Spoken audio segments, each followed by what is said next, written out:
Bienvenidos a una entrega más de la Escuela Dominical de la Iglesia Bautista Misionera Peniel. El día de hoy vamos a estar estudiando en Apocalipsis capítulo 3, versículos 7 al 13, en el mensaje que nuestro Señor Jesús le envió a la iglesia en Filadelfia. Las semanas anteriores estuvimos estudiando los mensajes a la iglesia en Éfeso, a la iglesia en Esmirna, a la iglesia en Pérgamo, a la iglesia en Tiatira, a la iglesia en Sardes, y hoy vamos a ver el mensaje de la iglesia en Filadelfia, que vemos que está entre las iglesias entre Sardes y la Odisea. El nombre de Filadelfia proviene del vocablo griego fidelfo, que quiere decir fraternal. Muchos han relacionado esto con el hecho de que la iglesia en Filadelfia era muy amorosa, muy fraternal entre los hermanos, pero no tiene nada que ver realmente con la iglesia. La iglesia se llama así porque Átalo de Pérgamo, fundador de esta ciudad, le conocían como Fidelfo, esto por el gran amor que existía entre él y su hermano. Filadelfia, o sea, existe hoy en día, el pueblo de Filadelfia existe hoy en día, pero con otro nombre, se llama Alessegir, y está a 50 kilómetros de Sardis. Es una ciudad próspera, es una ciudad grande actualmente, pero también vemos que es una zona sísmica donde suceden muchos temblores y terremotos. Durante buen tiempo en Filadelfia, ahí hay una foto por cierto de Alessegir, del pueblo de Alessegir actual en la actualidad. Durante muy mucho tiempo la iglesia de Filadelfia fue la única ciudad que dejó que él tuviera una cristiandad prácticamente libre. Era un lugar donde había libertad de ser cristiano en medio de una tierra llena de no cristianos. Filadelfia en aquellos tiempos, de los tiempos de Juan, en los tiempos de Pablo, era un centro económico muy importante, había mucho dinero ahí también, principalmente por las vendimias, los vinos y todos los bienes que vienen alrededor de toda esta industria. La iglesia de Filadelfia junto con la de Esmirna son las únicas dos iglesias que en los mensajes que Jesús les envía a sus iglesias no reciben ninguna reprensión. Vamos a estudiar un poco acerca de esto ahorita.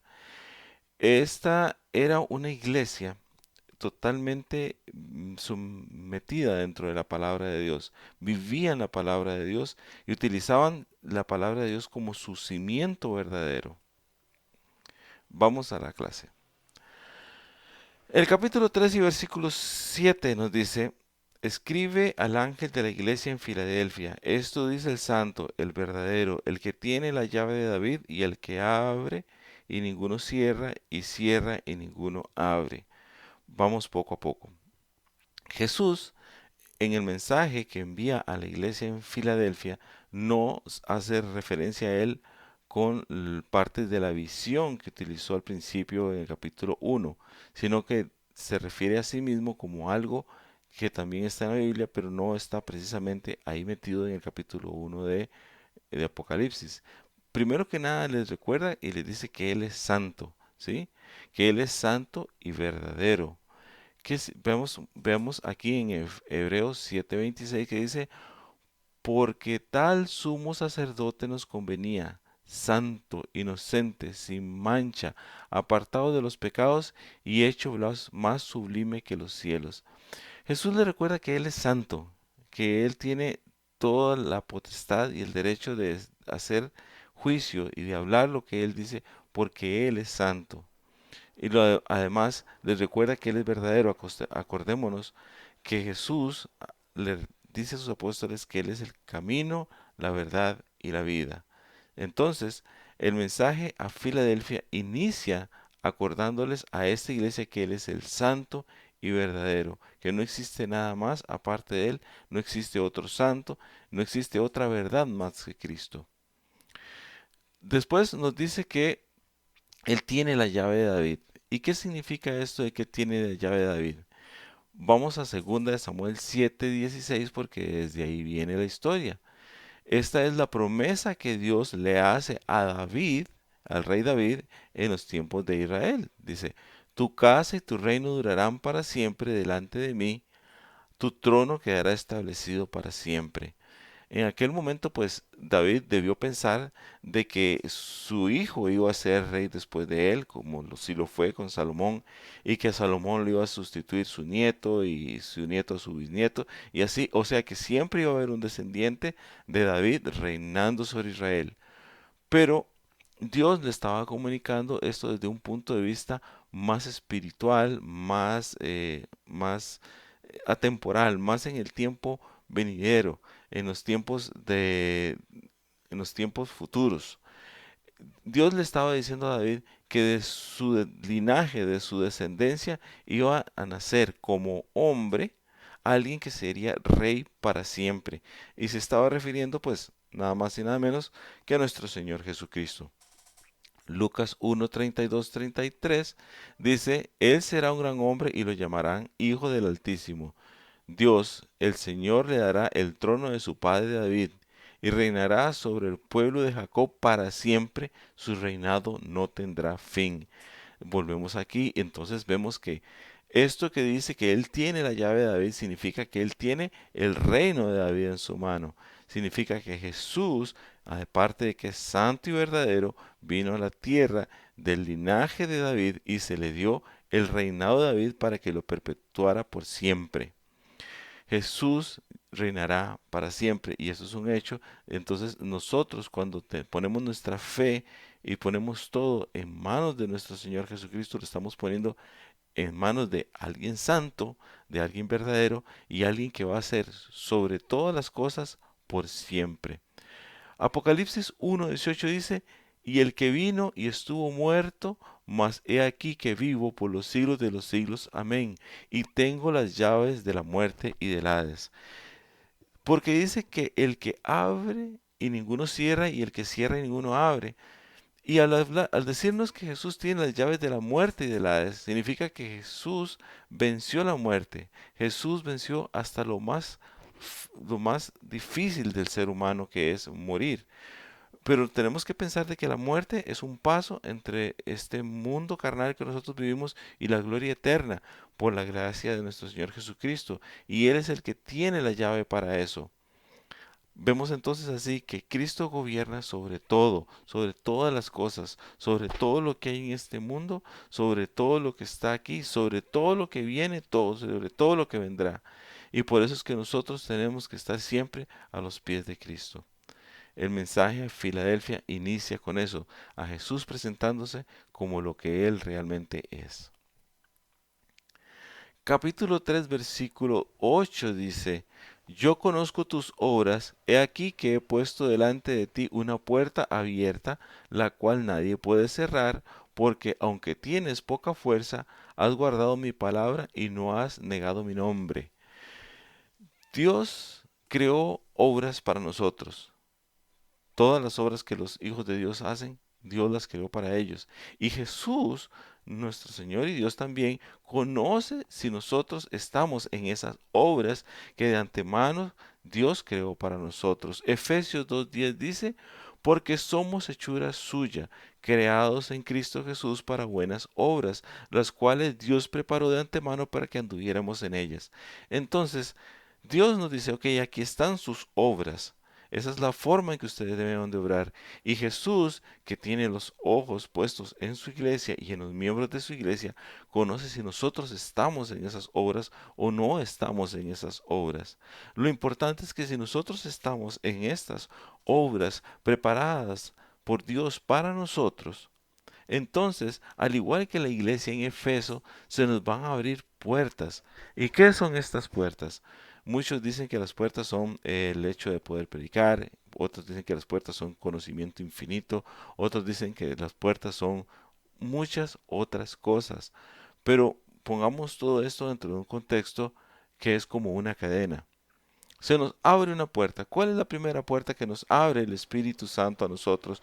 Porque estamos en los caminos del Señor. Es el conocimiento de la palabra, es el entendimiento de la palabra. Entonces cuando nosotros se nos dice se nos abre una puerta, nosotros tenemos conocimiento y entendimiento primero que nada para reconocerla, para saber cómo pasarla, para saber cómo ir hacia ella. ¿Y esa puerta hacia qué nos lleva? Hacia el servicio. Vimos en los mensajes a las iglesias anteriores que nosotros tenemos que poner nuestra fe.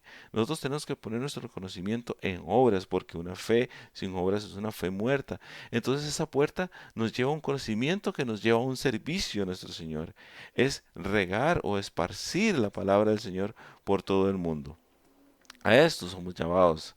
¿Y esto qué genera? Oportunidades. ¿Cuáles son esas oportunidades? Oportunidades de ir al mundo, oportunidades de estar presentes siempre en las obras del Señor, oportunidades como las que se le presentaron a Pablo, oportunidades de hacer lo mejor para la palabra de Dios y el esparcimiento de su palabra. ¿Y todo esto en qué redunda? En el gozo del Señor. Entonces quiere decir que esa puerta que se nos abre es una, primero que nada, una puerta de conocimiento que nos dice, ok, esta es la puerta, nosotros tenemos el conocimiento para reconocerla. Después vamos a ir a poner nuestro conocimiento y nuestra fe al servicio del Señor para generar grandes oportunidades de salvación. Y finalmente todo esto redunda en gran gozo en el Señor. Veamos esto desde el punto de vista de la Biblia dice, porque se me ha abierto puerta grande y eficaz y muchos son los adversarios. Eso dice en 1 Corintios 16:9.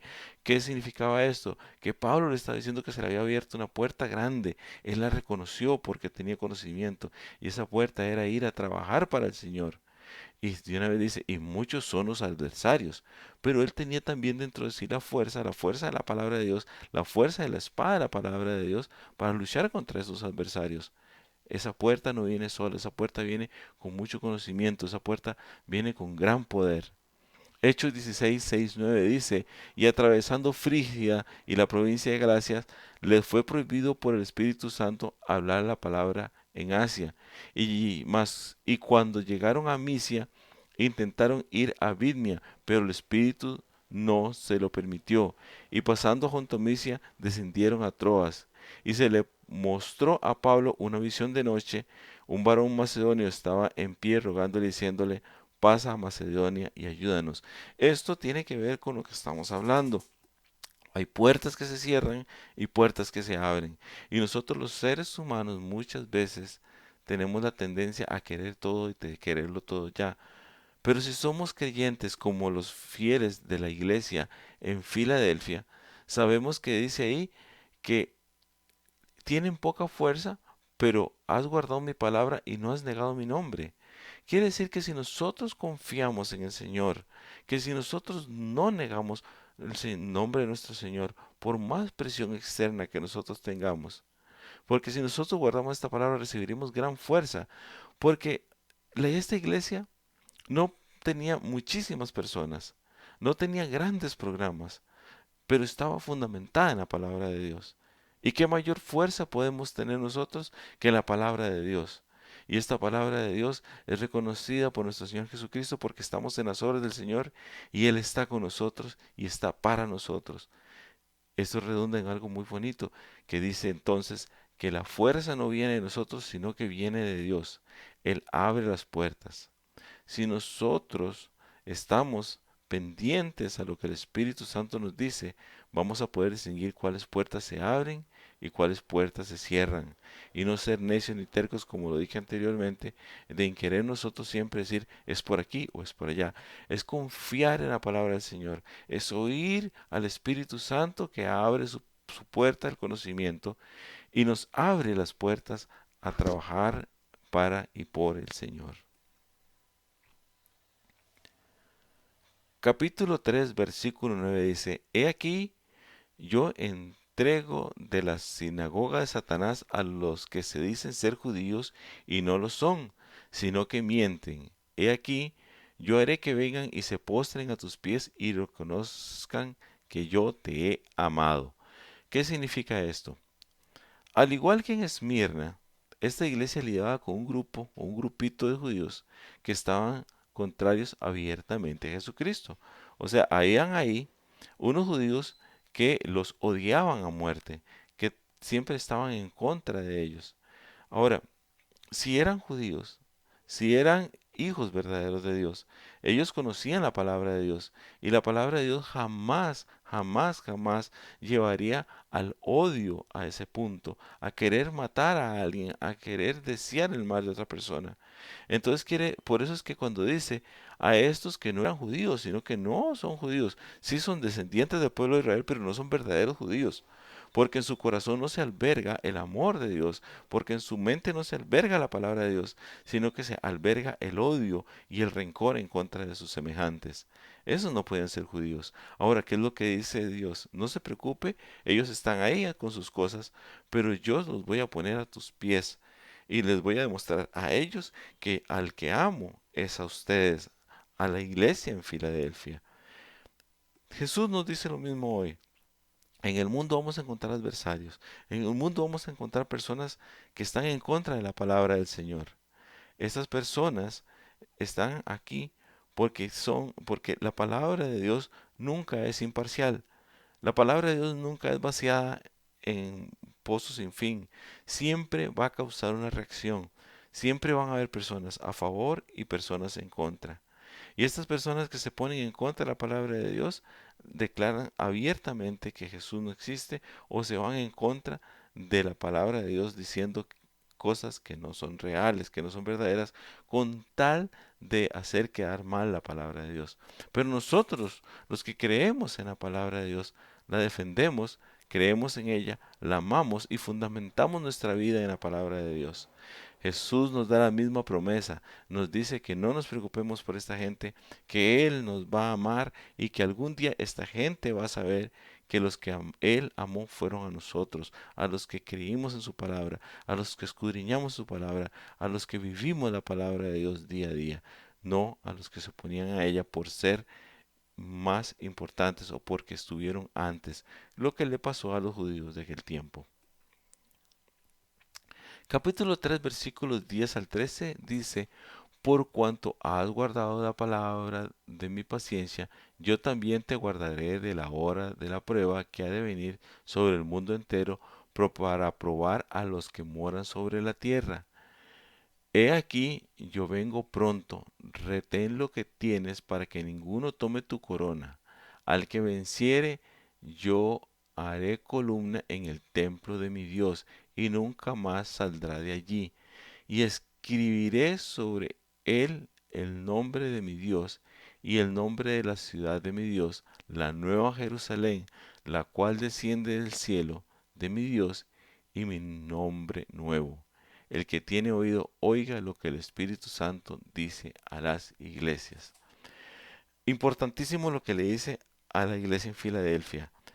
Él sabe que ha guardado la palabra de Dios, que ha tenido todo esto, pero dice que continúe con su paciencia, que continúe guardándola, que la batalla no es de un día, que la batalla no es de un momento, que la batalla es por siempre y para siempre, es eterna, desde el momento que usted le entrega su corazón a Jesús hasta el día de su muerte, porque debemos de estar velantes, debemos de estar presentes, debemos de estar en sus obras, aprendiendo, conociendo de esto para que su palabra sea el fundamento de nuestra vida.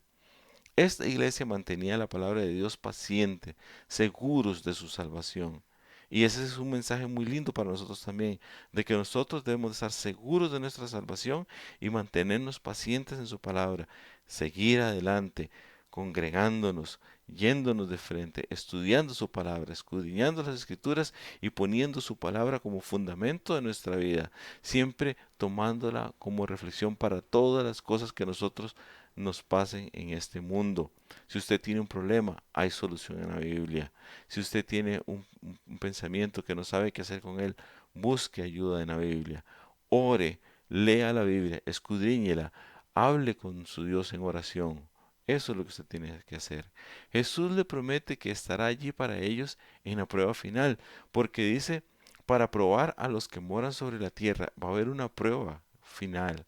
Pero Jesús va a estar ahí con los que le fueron fiel, con los que siempre estuvieron con él, con los que siempre le amaron, con los que siempre guardaron su palabra, porque recordemos que Jesús se presenta como la verdad, se presenta como el santo, se presenta como el que tiene la llave de David, el trono de David por siempre y para siempre. Él es el que va a estar ahí para nosotros en el juicio. La salvación no se puede perder. Debemos de estar conscientes de esto, pero sí podemos perder los galardones. Y esto es lo que nos está diciendo este mensaje, que debemos retener la palabra de Dios, retenernos en nuestras obras para que no perdamos los galardones. Porque a veces nosotros hacemos muchas cosas buenas, pero después como que nos cansamos y vamos perdiendo la fuerza. Esto es constante. Algo que siempre he dicho en mi de escuela dominical es que el que no crece espiritualmente decrece. No existe un punto donde usted diga, ya yo llegué hasta aquí y aquí me mantengo. No. Si usted no está creciendo espiritualmente, usted está decreciendo espiritualmente, porque el tiempo no se detiene, el tiempo pasa y cada día que pasa usted está expuesto a más cosas, usted está oyendo más cosas y es mejor estar en la palabra del Señor, estar siempre con Cristo presente, usar a Cristo como modelo, poner nuestros ojos en Cristo y seguir adelante. Jesús usa algo que era muy común en ese pueblo, para, para hacerles un símil de lo que ellos van a hacer. Si nosotros vemos en el hecho de los terremotos que han sucedido a través de la historia en muchos lugares, lo que vemos a veces son solamente las columnas, ¿sí? Lo que quedan son las columnas. Y esta gente que estaba tan acostumbrada a ver temblores y terremotos, veía que quedaban las columnas.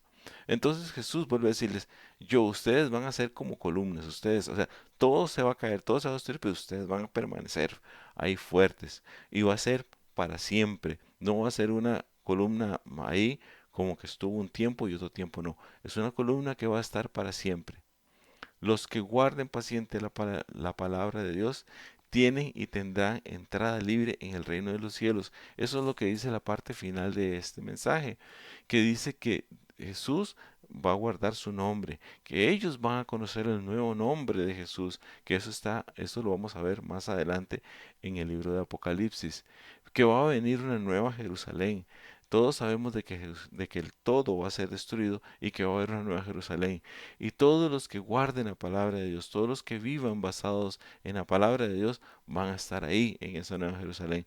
Porque la promesa de Jesús en este caso dice que los que guarden su palabra, que los que le tengan a Él por santo y verdadero, que los que reconozcan en Él que Él es el descendiente directo de David y que tiene su reino eterno, van a estar con Él gobernando en el futuro. Eso es importante y hay que guardarlo pacientemente porque no ganamos nada estar pensando de ya es hora, ya es hora. No se preocupen por el tiempo, no nos pongamos afanosos por los tiempos llegarán. Lo que nosotros tenemos que tener es paciencia y confianza en la palabra de Dios y en nuestro Señor Jesucristo.